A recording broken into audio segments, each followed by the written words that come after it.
Senate Chamber. Sound.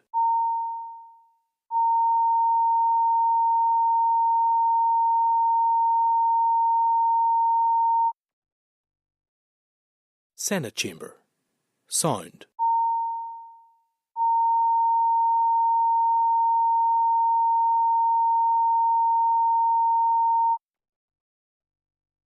Senate Chamber. Sound.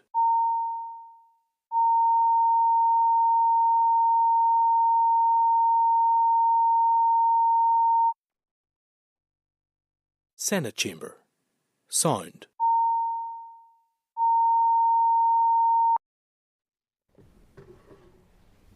Yeah, we're now back in broadcasting.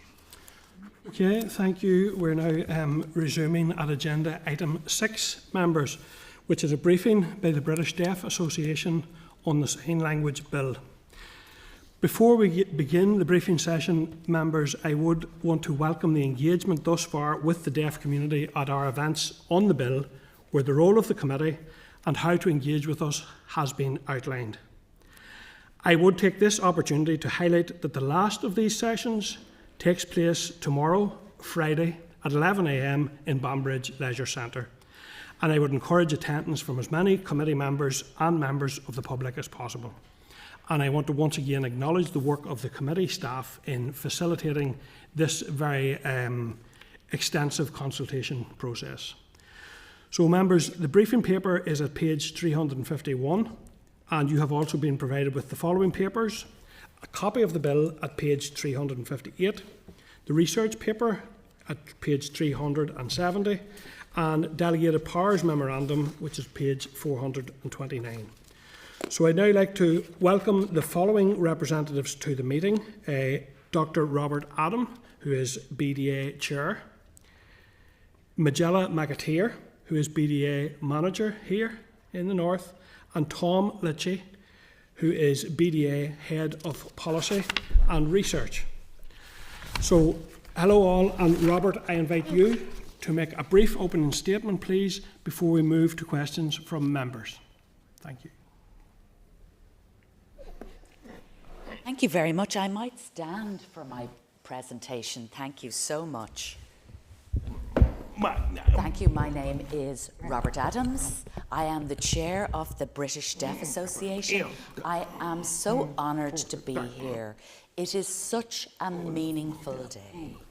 It is such a huge journey here for the deaf community in Northern Ireland. And thank you so much for your work and your engagement with the deaf community here. And on your work on the Sign Language Bill. And importantly, this bill is recognising Irish Sign Language and British Sign Language. It's an incredible opportunity for us, and it is a momentous day for us here, and thank you for the invitation. Now I'm going to switch over to use British Sign Language. I do want to introduce my colleagues. I have Magella McAteer here to my left. Magella has led all the work here in Northern Ireland. She has been working with the BDA for the last 28 years, so I can say that Magella knows more than anybody else whenever it comes to matters here in the north of Ireland.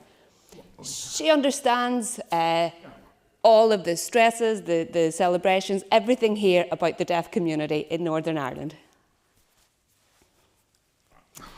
Like myself, Magella is bilingual. She uses both BSL and ISL, and today I think she's going to use BSL.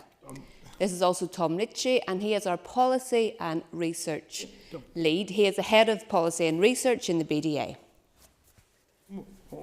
Now, Tom does all the heavy thinking, looks at all those complex issues that we face, and he helps us then, as the board and as the staff, to understand the landscape, to understand how policy changes can be made that improves the lives of deaf people, essentially in the real world.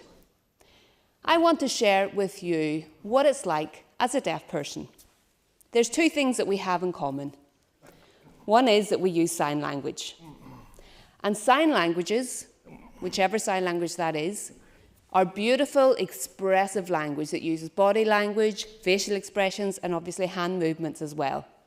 Sign languages are natural and indigenous languages from different countries throughout the world.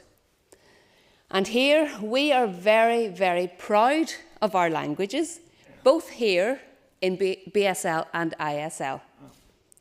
Now, we also face barriers and challenges day and daily. Not intentionally people being horrible or being difficult, but there are difficulties and challenges out there. I can't hear, so I can't hear my GP's advice. I can't go to my work and go to a staff meeting like anybody else can without accommodation. I can't phone my council and say that my bin wasn't collected this morning. And information that's on government websites isn't in my language.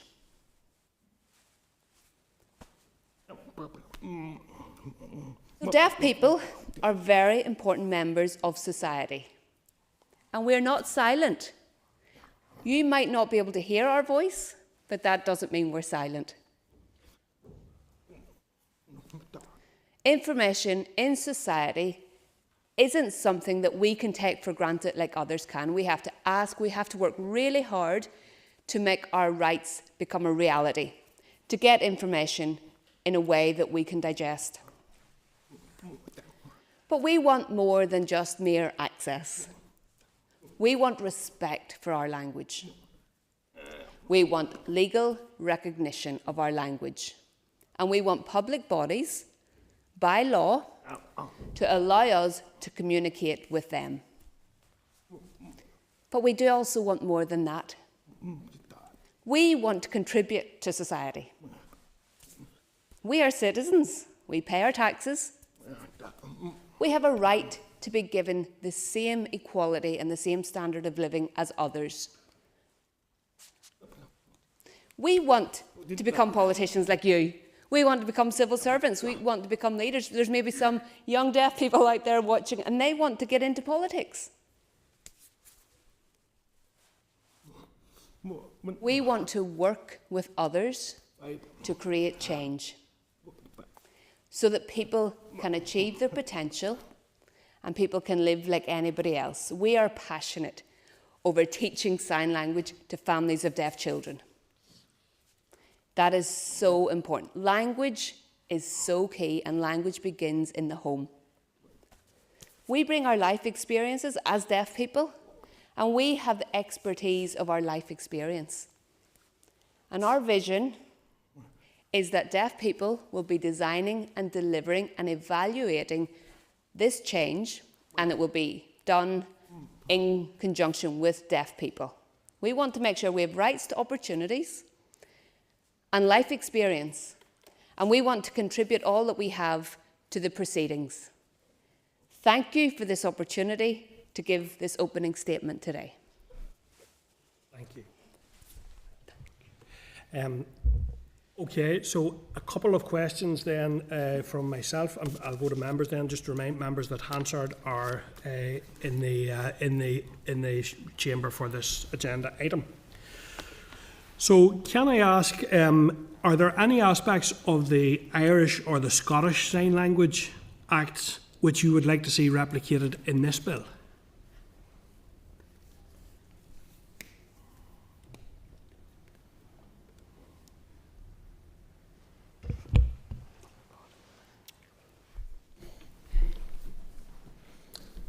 Let me respond. Northern Ireland is unique because we have two different sign languages in operation, as you can see today, both British Sign Language and Irish Sign Language. If you start to look across different areas, across England, Scotland and Wales, they have one, and those were started with a private members' bill. We are very grateful that the executive have put this bill through and that we're coming in with a stronger foothold. So I think it's a different context. Tom, you probably want to say something here. I agree Northern Ireland is very unique in its position here. It's an amazing opportunity for us to show respect and include both communities, so those using ISL and BSL respect both equally. I think here we need to show how people really are using 4 different languages. We've got English, Irish, ISL, BSL, and how they can cohesively work together to create a better future for all of the community. And if I can add to that, as people who live here, We want to have our own rights recognised through our own local legislation. And I think that actually came across very strongly in the opening remarks, and I was reminded of the famous James Connolly saying, our demands most modest are, we only want the earth, and right, absolutely right you are, to have that respect and to have your language, and I agree in terms of their beauty, their expressiveness, and we're very lucky to have two, not one but two here. So in your comments in relation to Clause 2 of the bill, you state that building leadership capacity within the deaf community would lead more rapidly, effectively and cost efficiently to improved services and improved outcomes, and that the department should pick up this responsibility and set targets and timelines for progress. Do you feel this should be included within the bill itself, or is this an action that needs to happen after the bill is passed?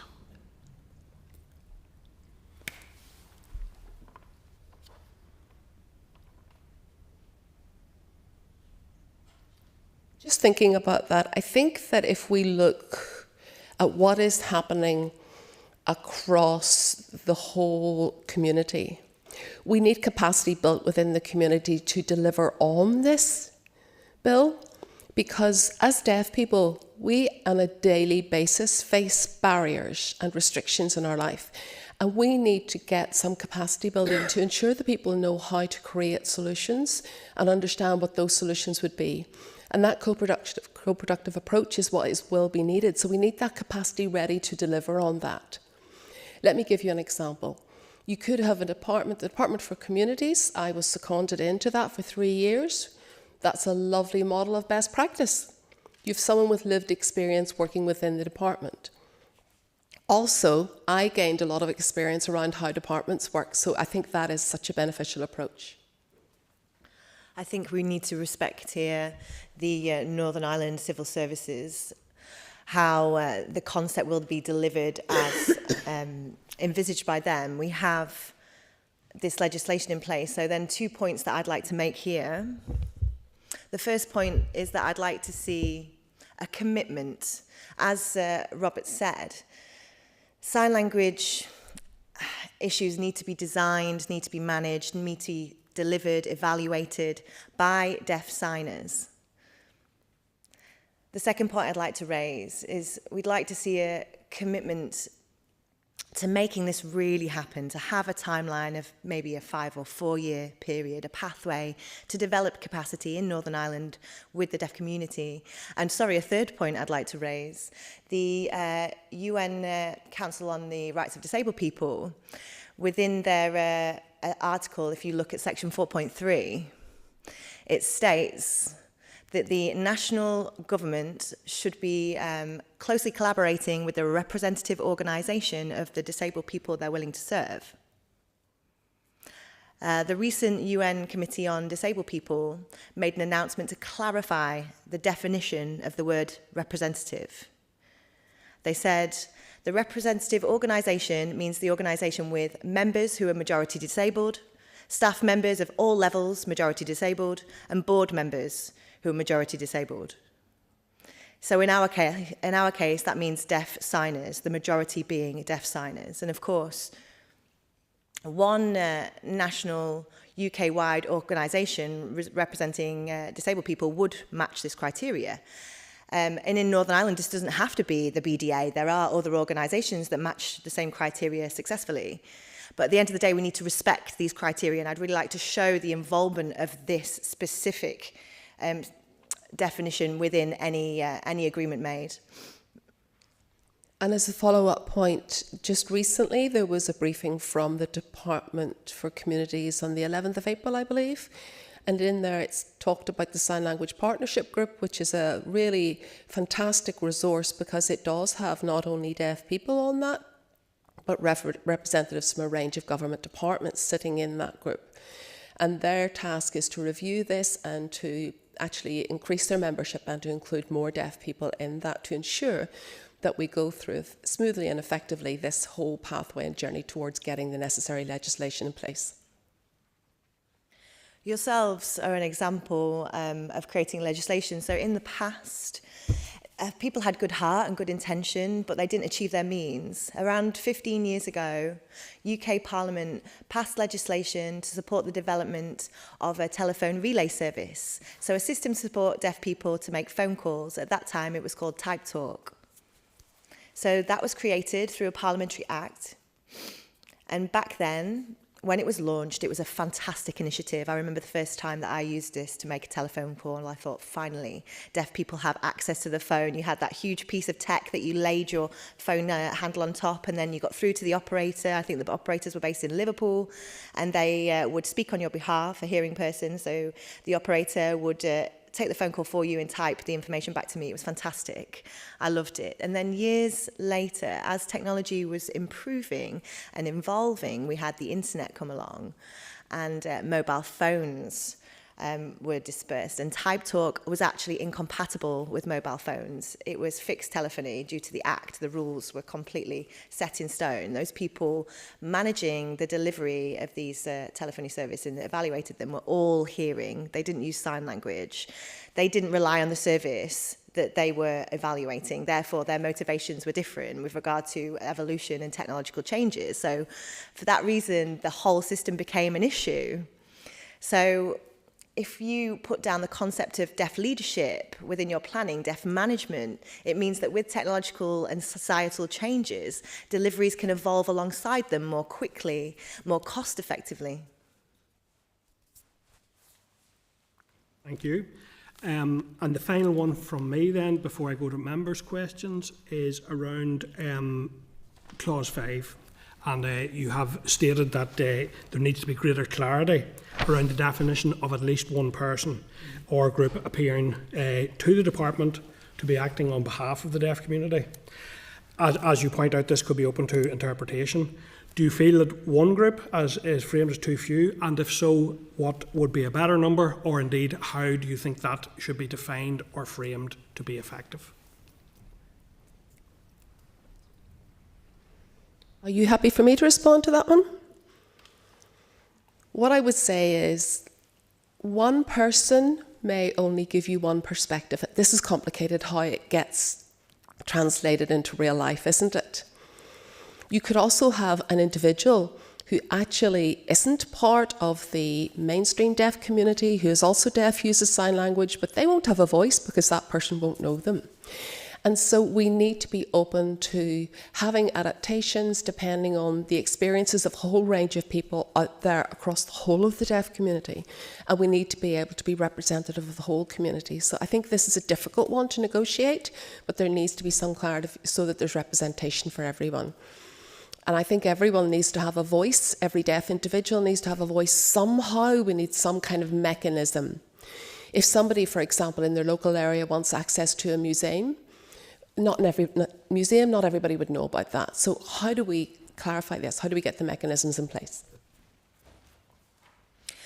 I just want to ensure my answer matches your question. Could you repeat the question for me, please? So the framing of at least of one person, at least one person or group appearing to the department to be acting on behalf of the deaf community, do you feel that's appropriate in terms of this legislation, or should that be framed differently to ensure appropriate feedback? Thank you. I'd like to refer back to my previous point about the UN CRPD, so the criteria within as to how to define a representative organisation. I'm sure, do you want me to, I can repeat my previous point, or is it worthwhile doing so? No, we have that point. Yes, we have that. Okay, thank you. Before I just leave, Tom, if I could just clarify in your other point that you made previously around the technology. So we're arguably currently in the wave of a new series of developments around AI, moving, as part of internet, but also beyond it in some ways. Is that something that needs to be future-proofed? And do you think within this bill that there is sufficient space to move with those developments?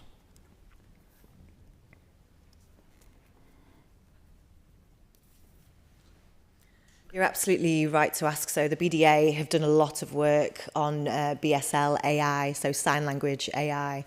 We've just released a discussion paper to do with sign language AI. So yes, we have positive and negatives involved. It could be an amazing tool for our community, but again, there are concerns alongside. So the controls of the tools, the ownership of the tools by those people who don't sign, potentially. So with the legislation, I don't think it doesn't need to specifically talk about technology, but the point about the criteria of deaf leadership within this, if you insert that, I'm confident we'd be able to support the deaf community in Northern Ireland to take that ownership, that management, that incorporation of technology into our daily lives, into the future. Can I also respond, please? I want to add to that. At the moment, I mean, what I think is those people who are working with AI, there's no real AI technology that's safe that we have at the moment. So when it comes to government departments, some people think this is a great option, it's going to be quite cost effective, but I would say there's no safety in this area of technology at the moment. And you will only find that out if you speak to the right people, and those people are going to be deaf people who will be able to evaluate it. And sometimes people think it's cost effective, but whenever it comes to language, whenever it comes to access, we need quality. But those questions can always be answered in consultation with the whole deaf community, the deaf community as a whole. Yes, and I just want to add to that as well. If there are companies that are producing AI type language models, I was at a disability action meeting just a few weeks ago about AI. There was quite a lot of discussion there. And really it's looking at the companies. Those companies who are creating this technology need to have an ethical framework. And part of the ethics come from making sure deaf sign language users are involved to make sure that what is being produced is correct. Now, we're a little bit down the line at the moment, but AI is happening very, very quickly. There's a lot of developments, but we know exactly that it needs to be monitored. It's a long way off yet being adequate, so it does need to be very much in collaboration with the deaf community. Yes, I support Majella's point as raised.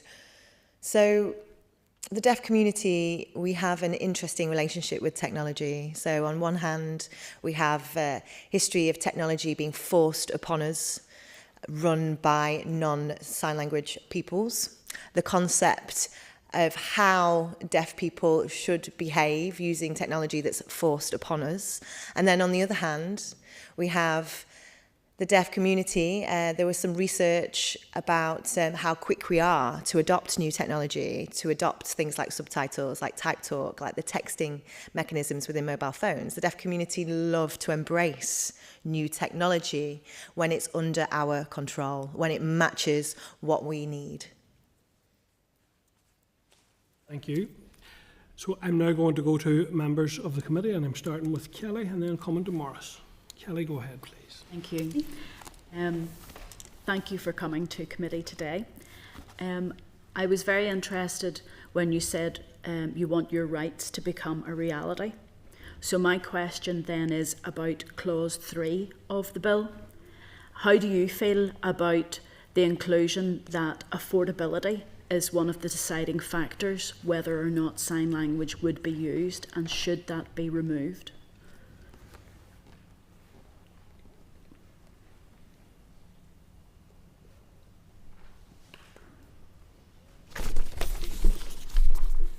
Okay, so let's go back to where all of those prescribed organisations are going to have to create a sign language action plan. And it's important in that to include deaf people in those discussions and those agreements. So that's where it is, so that they're not going to be making any decisions without input. So therefore, we'll be looking at priorities, what is needed, we'll be looking at tangible timelines, we'll be looking at how deaf people can monitor those action plans, and we will hope that that will become a regular thing. What do you think? Yes, Majella raises an important point here. So the priority should be consultation with the deaf community as to what priorities we should be focusing on. So at that point, it could be the total expenditure of the Northern Ireland Government, of local councils on sign language access. What is the current total expenditure? with the discussion with communities and deaf leaders to look at the money to see if that could be spent in the best way, or are there more effective, cost-effective measures that are more suited to our needs. We don't want other people deciding what we need. And to add to that, on an everyday basis, if a deaf person goes, for example, to the dentist, or if they have access needs in a care home or in their place of employment, they will need access. And to say that it's not affordable, we don't have enough money, that doesn't wash with the deaf community. It just doesn't. We have rights, and we have rights to access, and they should be seen. Thank you for that. I share a concern that on the face of the bill, it gives organisations the opportunity to consider affordability before co-production. I don't understand if we are asking for action plans to be produced. Those action plans will include resourcing, which is the financing of communications. So I don't actually see the value of clause 3. You had talked as well there about the public services. Some of those public services are delivered by private companies. The list of potential public bodies will therefore not include private companies. Have you any suggestions how we could improve to ensure that communication is delivered?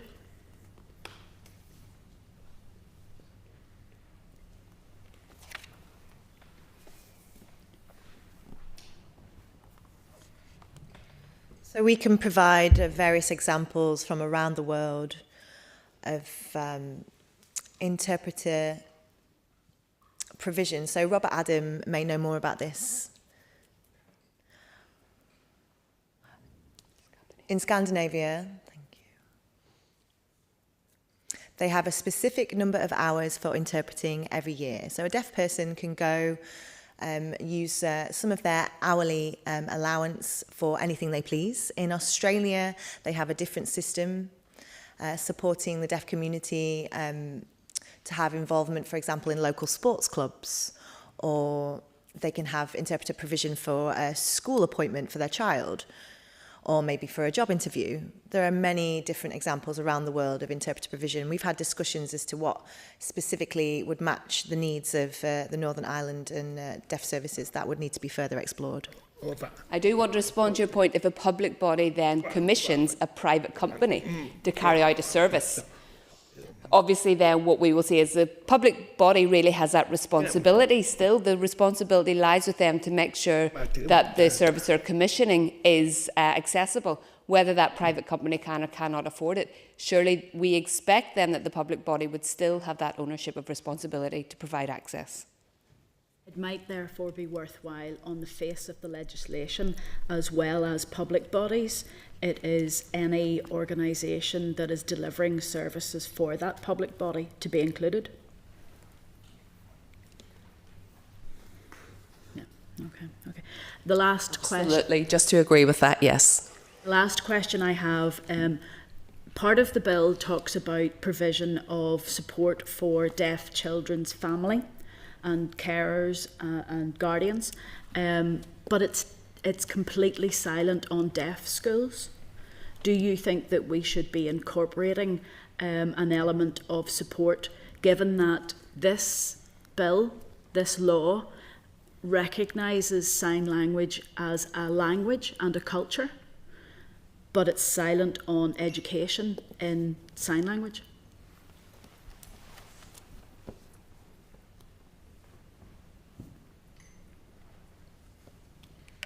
So I am wary of specifically deaf schools because we are looking towards here a disability framework, and this is a language bill.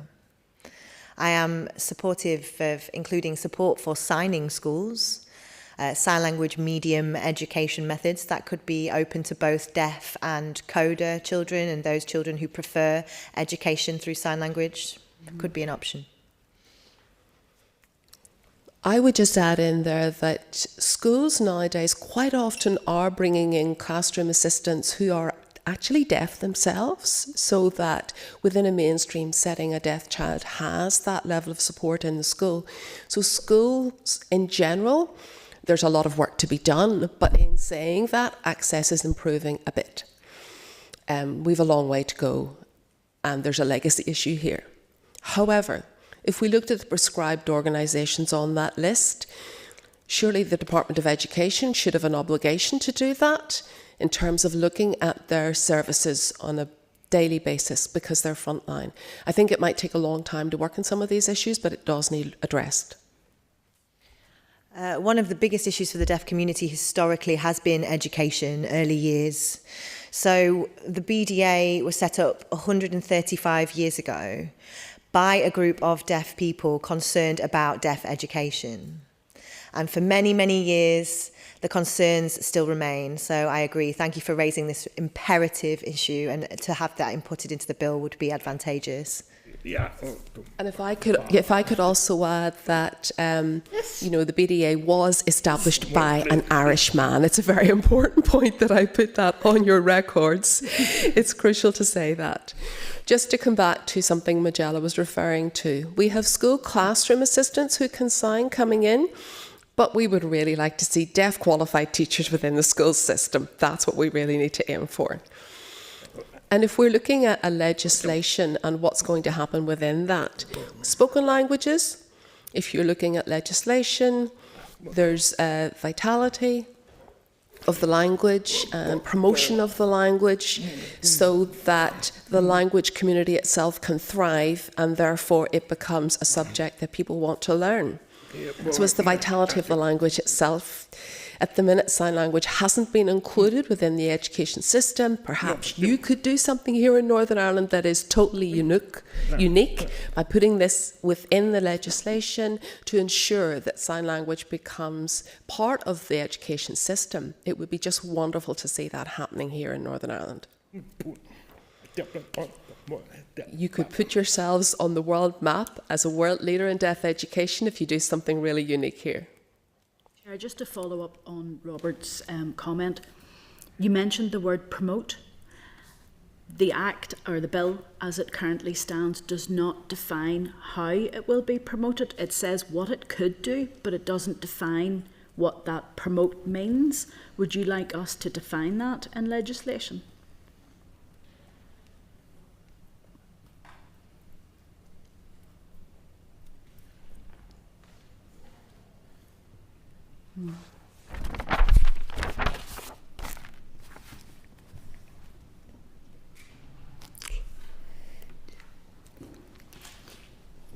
It is about recognising human rights, isn't it? Because language is a part of human rights, about respecting our language, that it is the language that we use every day. This is not about tokenism, it's about accepting this is our life. If there are no interpreters, we couldn't communicate with each other here today. There would be no opportunity. Because there are interpreters in the room today, we have the opportunity to all communicate with each other. Within the deaf community, we talk to each other all the time in sign language. We chat day and daily with each other, and we want our human rights to be respected and acknowledged. And if you look at what's going on in other countries where they've got an act, there's choices, and we want choices. And we want to have that on the basis of sign language. We live in a visual world, and we want to have that recognised and acknowledged. In terms of the promotion of sign language, that will be done if there are government initiatives, if there is a profile being developed for sign language, and that will be done through ensuring that you do have effective education of sign language, teaching families and children, deaf children's families and friends and networks how to use sign language.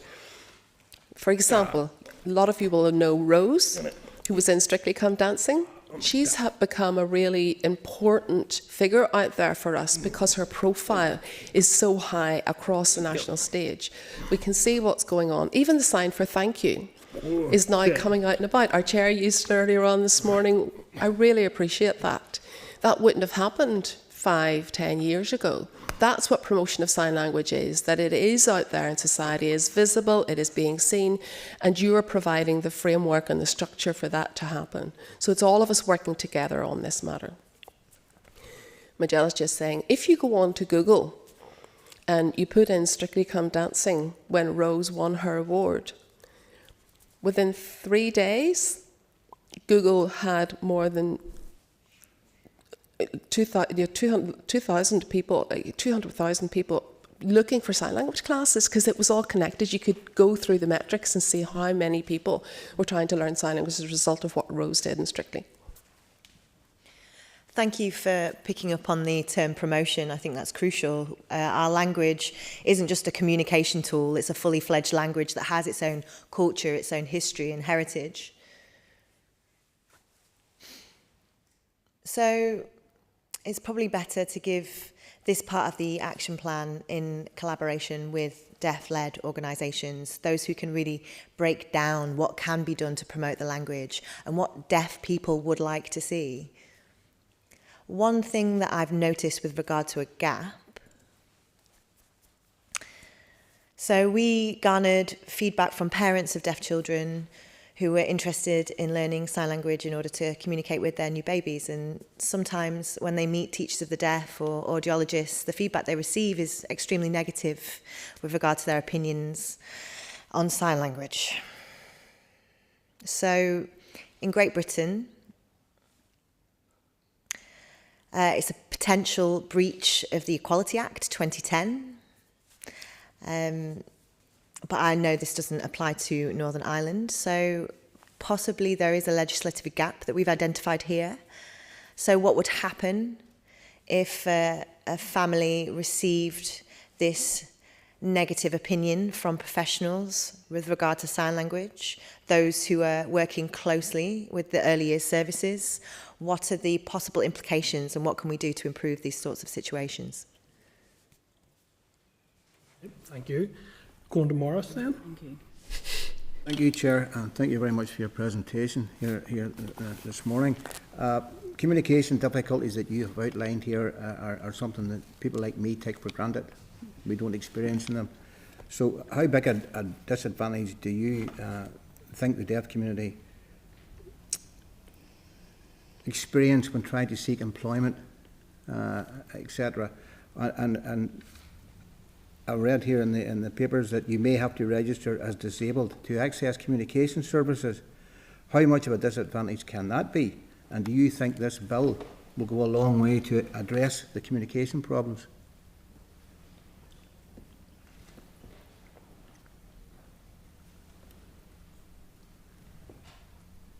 Within Northern Ireland, I can absolutely 100% state that we are massively disadvantaged compared to the wider society. Any problem that anyone out there faces in getting a job, it's doubly hard for us. Our educational struggles mean that we come in with a lower level of qualifications, and then the communication issue is an automatic thing that employers just reject. They don't want to know. And therefore, what we're facing now is that deaf people going into employment, they do have to notify that they're deaf, and then automatically they can go through an access to work claim.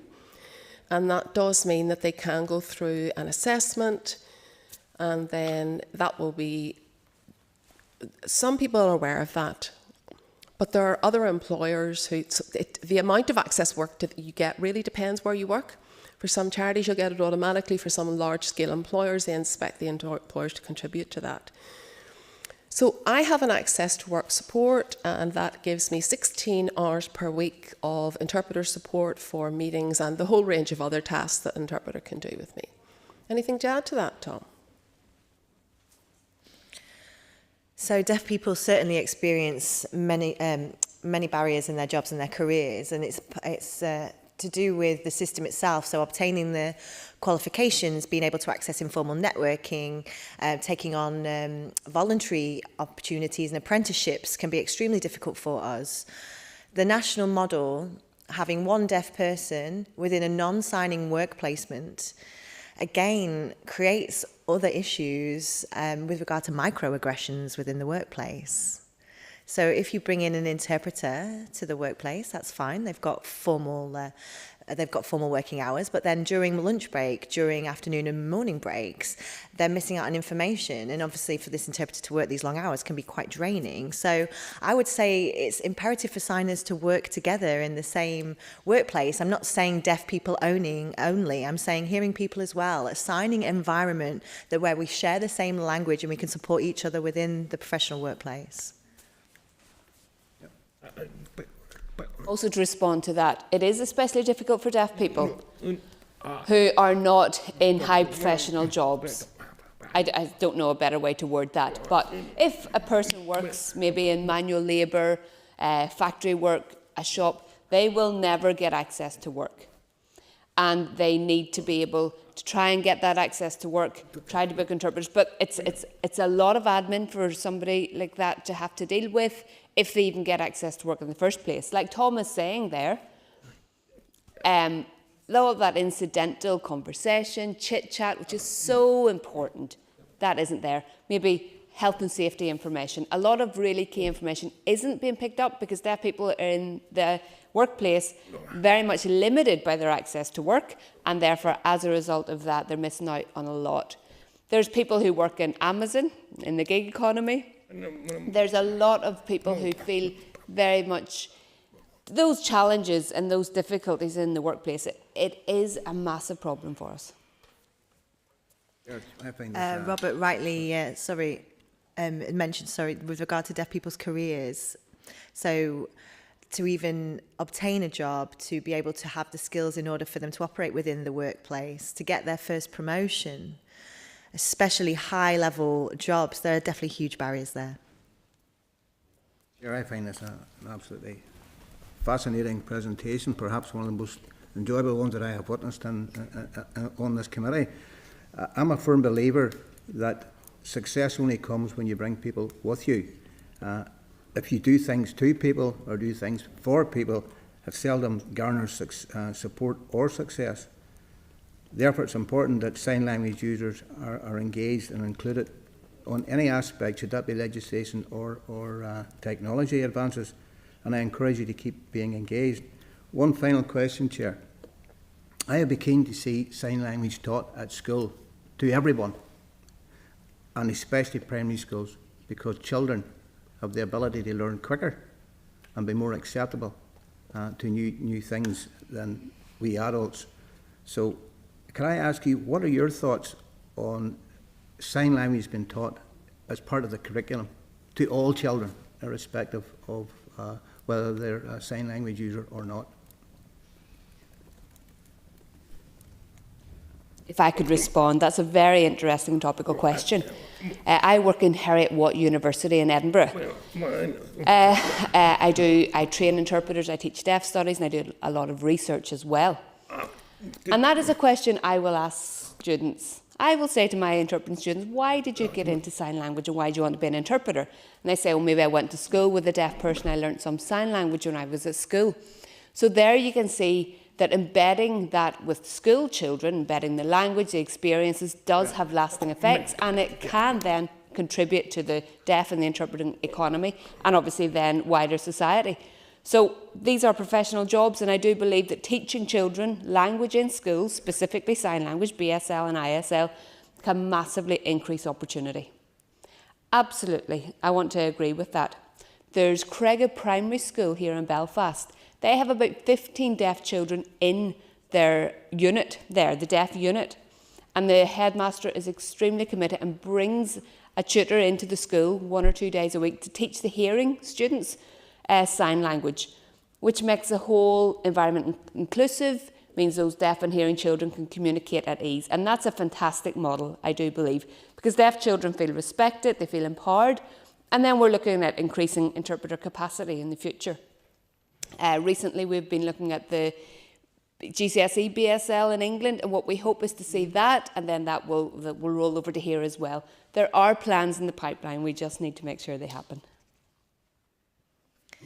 Thank you both for that. I do agree with both statements made here. So just to go back a little bit, the education in school for all children of sign language is a wonderful model that I would support. The acquisition of language, the connections children make through language. So linked with deaf children within mainstream schools. Having all hearing children learn level 1 or level 2 BSL would be marvellous, but I don't want us to miss the concept of language fluency. Deaf children also need to be with their peers who have signing fluency, who have high acquisition of language, so they can mix effectively, they can express themselves, they can have adequate structure of thought. And in schools, I think it might be too late. I think the first day these children are born, the day of deaf children being recognised as deaf, is when sign language should be provided. Within the NHS, they are rolling out more and more genetic testing, more and more diagnostic technologies. And at the moment, antenatal services do genetic analysis for all babies born. And in the future, it could be even a pre-birth screening. So when a woman is pregnant, the child within her belly may be identified as deaf. That's a great opportunity for them to start learning sign language immediately. So these children already have sign language before they enter school, and the attitudes of those parents are garnered as positive from the day that child is born. I think it's so important to have this deaf involvement within the early years sector. Chair. Thank you. And so I'm going to come now to our Deputy Chair, Nicola Brogan. I also, Melissa, just let you know, we do have your indication. You'll be after Nicola, and then I'm coming to Brian. So just ask members to, and it is absolutely a brilliant session, but we are, as ever, under pressure of time. So we've just asked members to take that into account, please, as well. Thank you, Chair, and thank you for attending here this afternoon. And this morning, I must agree with Morris. I think this has been a really excellent briefing, and I think we've all learned a lot, and I think we've got a good understanding, or better understanding of the challenges that the deaf community face, but also the opportunities that are there. And I do hope, Robert, as you said in your opening remarks, that young people from the deaf community are watching on and do feel inspired by you. And I hope that the sign language bill, and the fact that we're talking about the bill and the challenges that face the deaf community, remove some of the barriers for the deaf community, because you certainly deserve it. Robert, you also made reference in your opening remarks about the fact that any of these changes, this law and changes to policy, and that must be made in conjunction with the deaf community. So I just wonder, do you feel so far that you yourself and your voice has been heard, and the voice of the British Deaf Association, in regards to this sign language bill?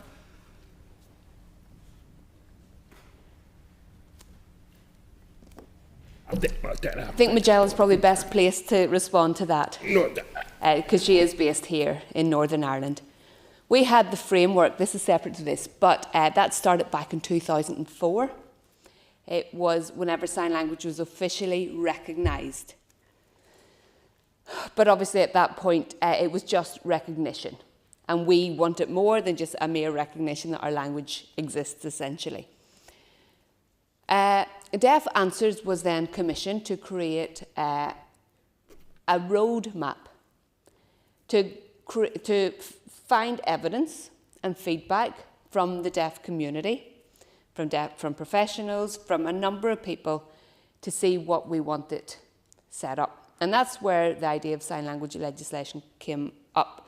Obviously, Scotland and England have their legislation, South of Ireland, but we haven't had ours. Which is why now, in 2016, we went out to consultation.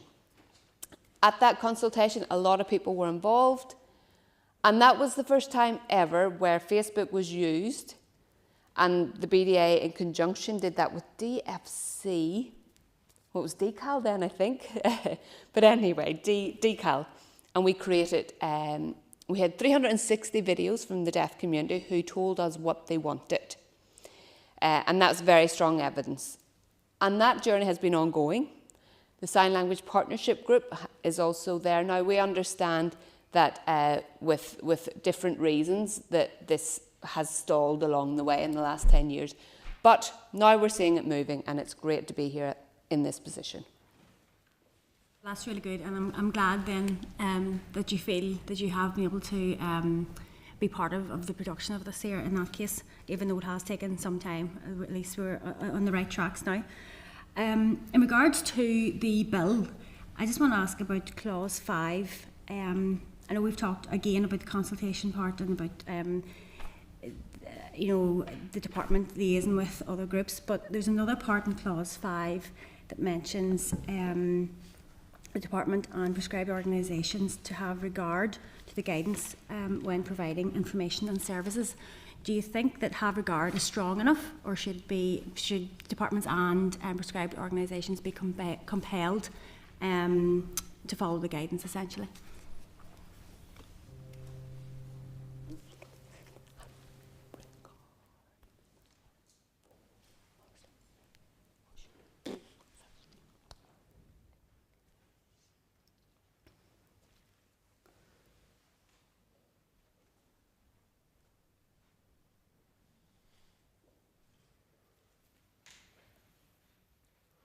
Just to go back a little bit to the prescribed organisations, I think it will be up to them to develop action plans. And so a lot of this will need to be done in conjunction with the regulations. So again, that'll need the deaf community involved at every stage, contributing to this. We need, because deaf people understand their lived experience and know what their priorities are, so it all needs to be done collaboratively.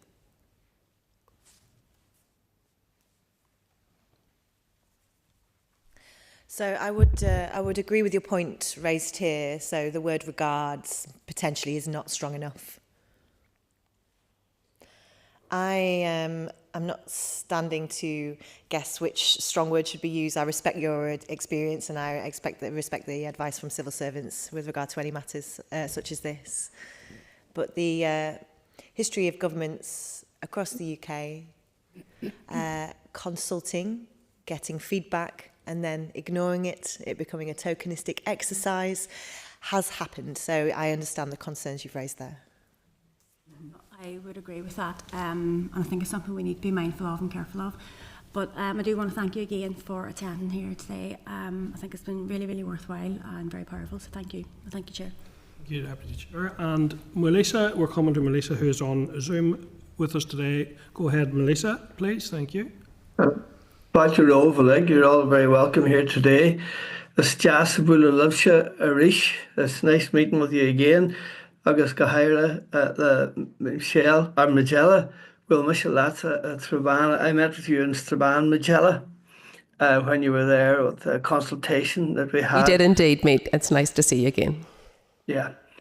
And that it's ironic, that given the amount of discussion that we have in relation to language and its culture and the importance of its visibility, that it is in this bill that in many ways that we highlight the importance of language, and that it isn't a threat to anyone, but it enriches us all when we can communicate with each other. And I would hope that in this bill, and yet and all, I'm not convinced that it will, but I'd hope that in this bill that it will create an environment that will allow, in particular, those who don't have sign language or don't depend on sign language, that they will embrace it and that there'll be a greater understanding throughout the wider population.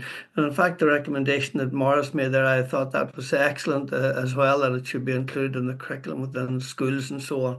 So to what extent do you believe yourselves that, within this bill, that it will make that positive contribution to greater understanding by the wider community and its responsibilities in relation to the needs of the deaf community, but then in particular to be able to directly communicate with them as well, or to basically understand them. It's not that one has to be fluent, no more than one has to be fluent in Irish to be able to understand at times the importance of its level of communication.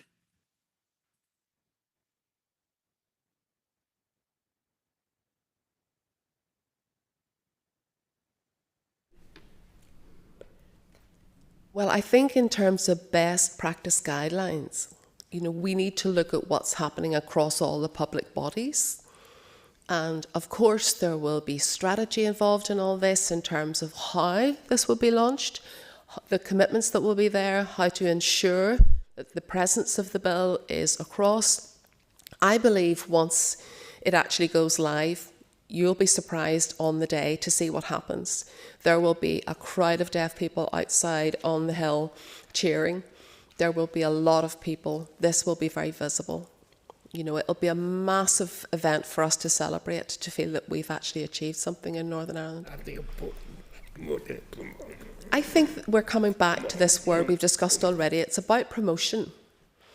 Promoting through action plans, promoting through teaching sign language in schools, promoting through ensuring that deaf children and their families and support networks have that, promoting through ensure that the media incorporate BSL and ISL, Majella's saying, and things like Strictly Come Dancing showing what a profile can do, and perhaps including more deaf people in these competitions in the future would be a good idea. Yeah, just to add the point with regard to engagement linked to your previous questions. So creating a plan, a wonderful concept, but then the implementation becomes priority following. So through some feedback, we know that implementation through co-production sometimes works, sometimes doesn't. We've had co-production projects at the BDA across the UK that aim at the deaf community, and we have struggled. We've had one partner that's a community representative using sign language, and then the local authority or council worker or government representative not being a fluent signer. So two chairs, two co-partners that don't have a common language between them creates a barrier and therefore creates problems.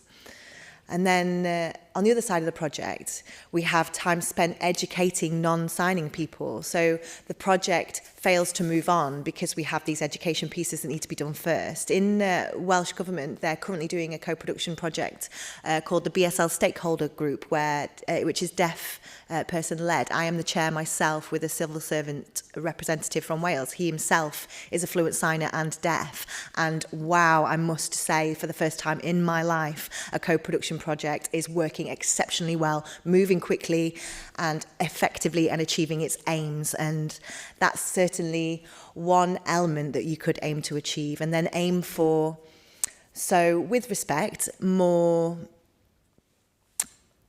background documentation supporting these endeavours. So from government departments, having a deaf signing person within them, learning about the internal work within the team, and that certainly can be delivered if this sort of person was to be put into place. And just finally, do you think then, in order for this bill to be effective, that it requires a ring-fenced budget for the promotion, not only of the bill, but the development and understanding of sign language?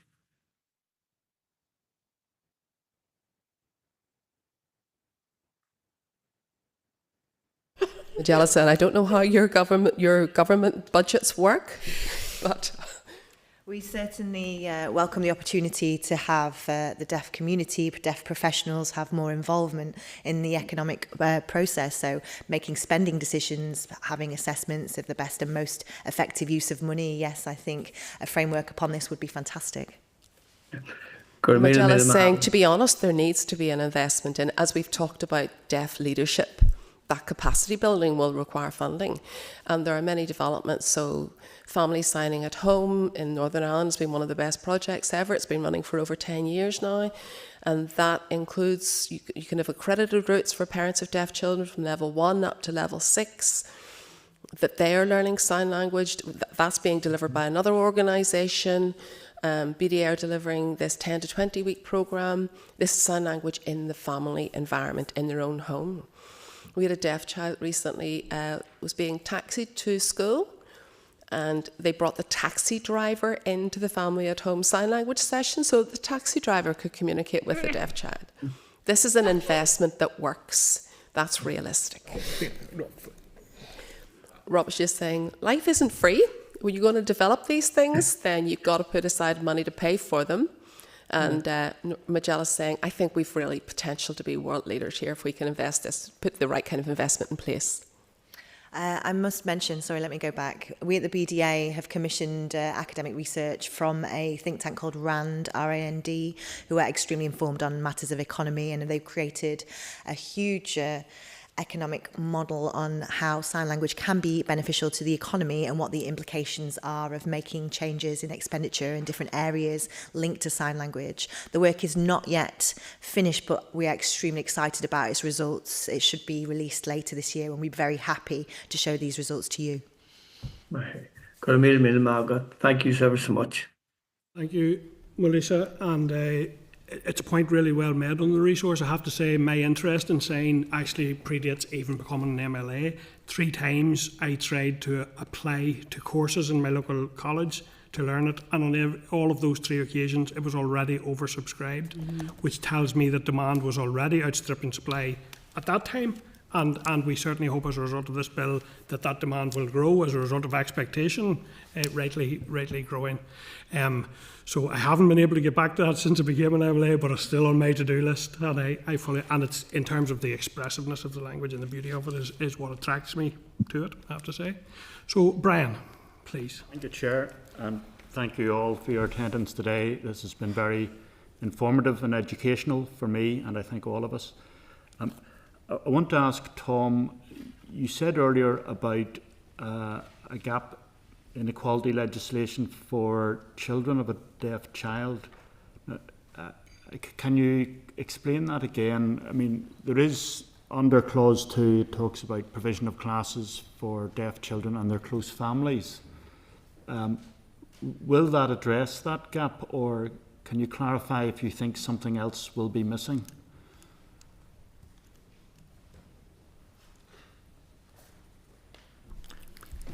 Yes, I was referring to the Equality Act 2010. There's a section called Additional Public Sector Responsibilities. So part of it talks about encouraging the understanding between disabled and non-disabled peoples.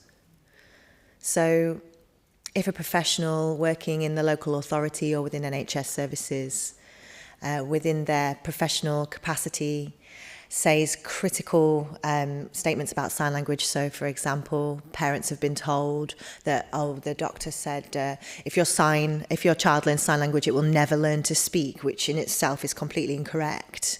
From research, we know this simply isn't true. Absolutely. Can I add to this, actually, in this with the background? Most children who are diagnosed deaf are in a medical setting. Generally here, it'll be the NHS or a local health centre. But it is a medical setting. As a result, people will come at this through a medical lens. They will probably say, "We're so sorry, your child is deaf." And those comments really give an idea of a misconception of that deaf child in the future. And that's where we don't have that legislation here. Within the Equality Act, that is something that you cannot say. You cannot say basically mythical information that if your child learns to sign, they won't learn to speak, because that is incorrect. So that is where that safeguards that sort of narrative.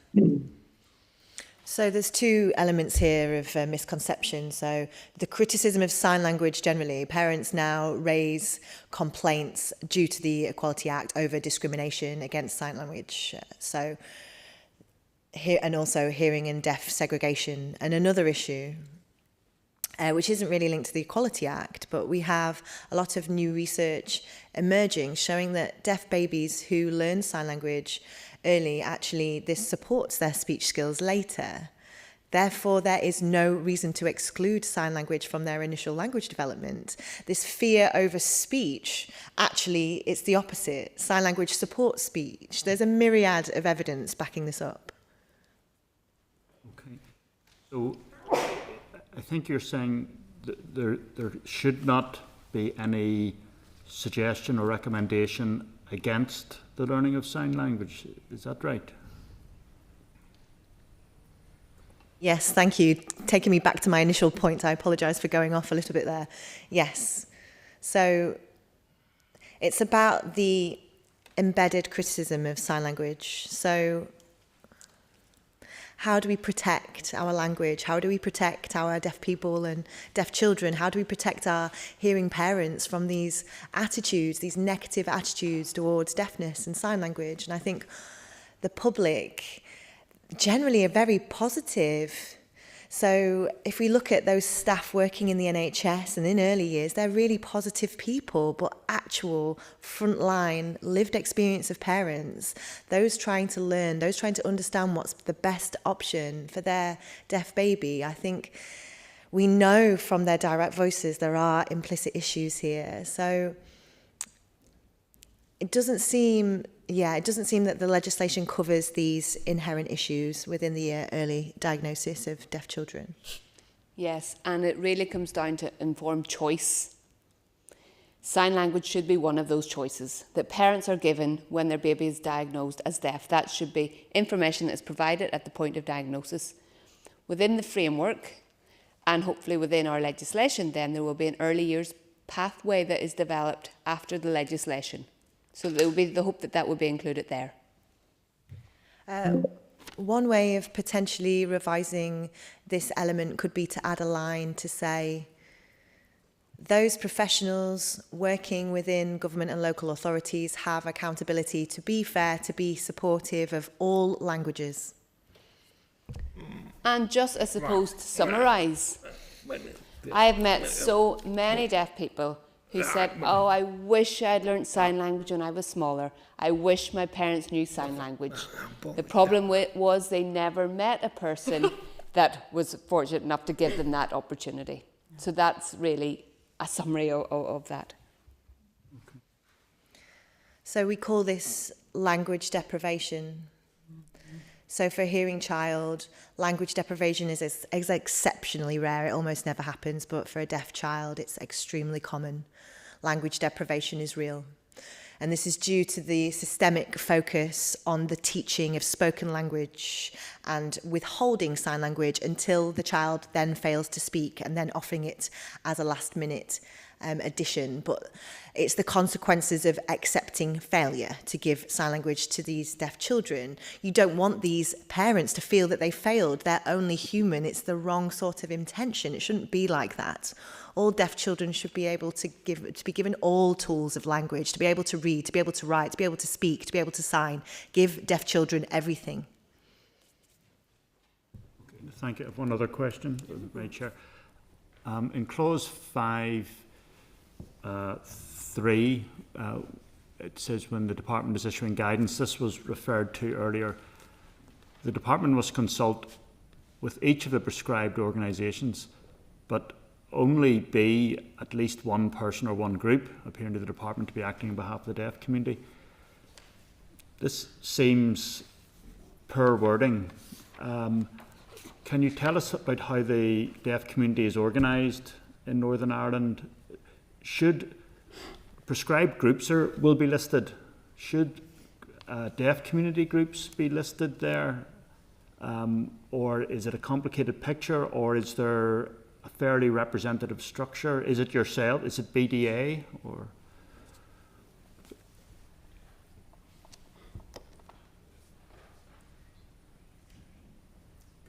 again, I would say to follow the UNCRPD criteria on this as to what really a representative organisation or person is. How do you identify these people, these organisations? I think for the UK, the DDPOs, disabled people's organisations, they have their own interpretation in the UK of the UNCRPD criteria, and both frameworks are extremely useful aids, and I think if the DFC were to identify which groups they were best placed to be actually honest representations, to really reflect authentic views of the deaf community.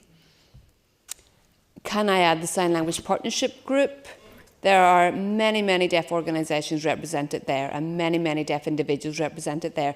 Their constitution is going to be reviewed and will be revised with the hope of bringing in more deaf people to the Sign Language Partnership Group. That is ongoing work at the moment, so there will be changes there to coincide with the bill going through. So that's positive.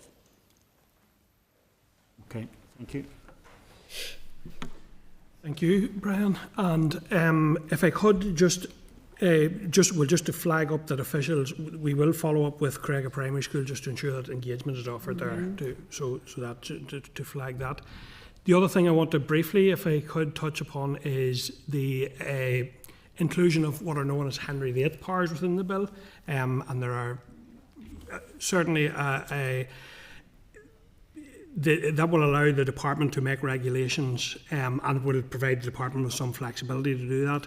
But it may mean that there wouldn't be the same level of scrutiny. So would you have any concerns around the level of Henry VIII powers contained within the bill?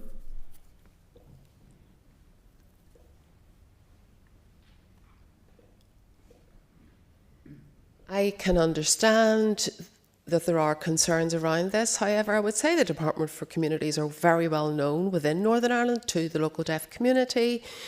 I think if you look at the rest of the UK and the government structures there, they have sat with, normally it has been under departments like Department for Work and Pensions, who are very remote. This has been under the Department for Culture and Arts and Leisure. The fact that they are in that structure alongside other languages means that there are experts there who have been working with the deaf community for over 20 years, who are taking that responsibility on. There are officials who've been working since 2004 looking at these issues and addressing these issues. Now, of course, we need to ensure that we have deaf people involved, actively involved throughout the process. But I think if we move on to another government department taking this on, we'd be starting to reinvent the wheel and starting from scratch, whereas they have a relationship with the deaf community and have had a leadership involvement with them. This legislation proposed in Northern Ireland is simply amazing. It's the first of its kind. And why do I say that? In Scotland, we have legislation through a private member's bill. And the same happened with UK legislation. That was through a private member's bill. And then the current Welsh proposal of legislation is also through a private member's bill. So a very similar process for all three. Here in Northern Ireland is completely different. This has full government backing and is unique in its way. This means we can't get everything right the first time. I don't know if you remember earlier I mentioned the example of type talk. So the legislation created this technology to be frozen. It couldn't be updated. It couldn't be adjusted. And that specific situation, I think, would justify Henry VIII powers, because it would allow the Department for Communities, through experience and learning, to make adjustments as and when. Okay, thank you. And final, really brief one. Are there any amendments that you would like to see in the bill? A brief question, but maybe not as brief an answer.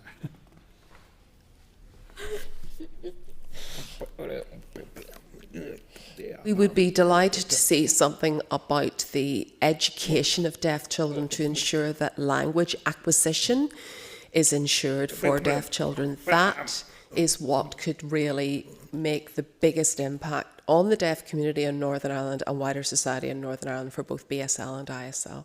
Is the acquisition of their language and ensuring that that happens effectively. I completely agree with Robert here. It's imperative that deaf children, that deaf babies, their families, from the day of recognition, are given sign language for the best outcomes in their future. So if we allow this language acquisition, I think the huge potential for the change for deaf children and the future of the deaf community. Okay, thank you. Thank you all. That has been a really excellent session, I have to say, and it's given us much food for thought in relation to this. Like you, we welcome, I think as a committee, very strongly welcome the department bringing this bill forward. I would ask you to continue to encourage everyone throughout the community to continue to engage through the process, to inform and educate us as to how we can make this the best bill that it possibly can be, to create a situation whereby people are not saying we're sorry to hear your child is deaf, but rather that we will ensure there will never be discrimination against your child who is deaf, and that they will experience the full range of activities that the rest of us enjoy. So thank you for that. If I could ask the panel just to stay in your seats, we're going to come out of broadcasting for a short period of time to set up for the next session. But if I could ask the panel to remain in their seats and ask the clerk to... The committee agree to the suspension? Pardon? Do the committees agree? Our committee can tend to agree, yeah, that we come out of session. Thank you, clerk. Senate Chamber. Sound.